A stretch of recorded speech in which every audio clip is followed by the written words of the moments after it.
Digitalisasi itu sudah keniscayaan ya, kita pasti lakukan. Tapi bentuknya seperti apa, seperti Mbak Dina bilang, harus sesuai dengan keadaan di lapangan. Contoh kecil ya, kalau ada nih namanya masyarakat, tuntutannya macam-macam. Ada yang semuanya aja gitu, reservasi online. Nah, masalahnya tingkat adanya infrastruktur,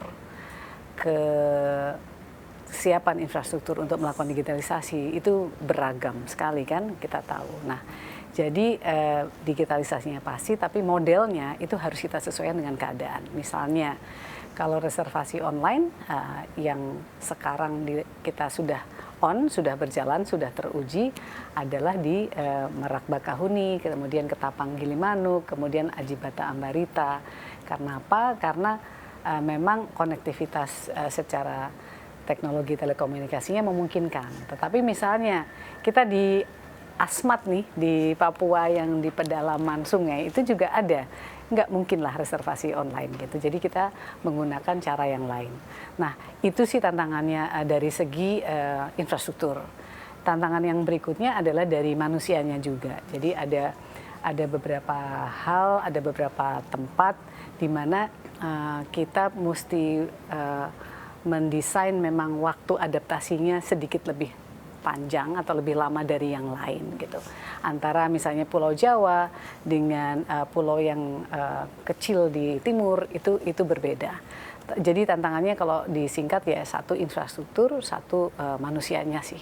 Nah, kita bentuk-bentuknya ini menyesuaikan ke sana. Oke, baik. Kan memang tantangan untuk digitalisasi ini bukan hanya di pelabuhan-pelabuhan yang di bawah ASDP saja, Betul. tapi juga di lintasan-lintasan yang dilewati oleh PT ASDP, tapi PT ASDP pun dituntut untuk melakukan langkah-langkah digitalisasi di pelabuhan tersebut. Dan kita ketahui bahwa Indonesia bisa dibilang digitalisasi, penetrasi terhadap masyarakatnya terhadap digitalisasi pun belum 100% merata.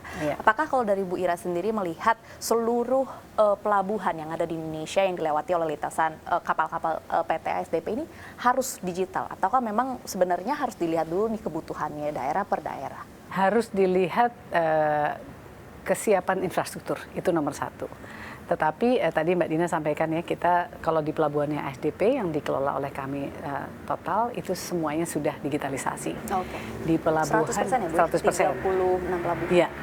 Tapi di tempat lain di mana pelabuhannya adalah milik pemerintah, ada yang milik pemerintah daerah tingkat 1, tingkat 2, ada yang sudah, ada yang belum. Dan itu biasanya adalah soal kemudahan infrastruktur dan soal koordinasi sajalah.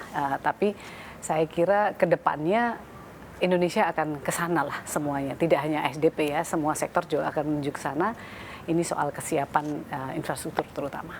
Oke, baik. Ini kita masuk ke salah satu case ya Bu ya, yang lagi banyak dibicarakan di media sosial nih. Kalau kita lihat Pak Ganjar Pranowo ini selaku Gubernur Jawa Tengah, ini mengatakan bahwa salah satu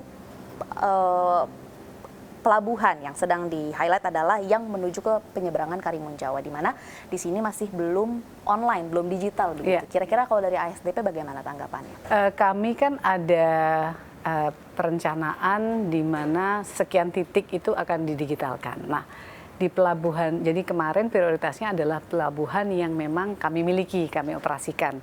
Bukan apa-apa, sederhana kan, kalau punya sendiri ya gampang gitu. Nah, di Jepara ini yang mau ke Karimun Jawa itu adalah pelabuhan milik Pemda Jepara, di mana memang saat itu terjadi ada hal-hal yang kita sedang siapkan dan insya Allah pada akhir September ini akan digital. Oke, berarti sudah diupayakan untuk menuju digital dalam waktu dekat. Oke, itu pelabuhan yang ada di Jepara begitu yang berkaitan dengan wisata. Lalu kalau dari update-nya sendiri Bu, kalau di yang lintasannya dilewati oleh kapal ASDP, adakah Bu pelabuhan-pelabuhan yang akan menuju ke digitalisasi secara 100%? Jadi tahun ini kita rencananya ada tambahan 12 pelabuhan yang bukan dikelola oleh ASDP, di mana akan dilayani secara digital juga. Oke, ada 12 ya Bu ya. Oke, kita harapkan itu prosesnya berjalan lancar.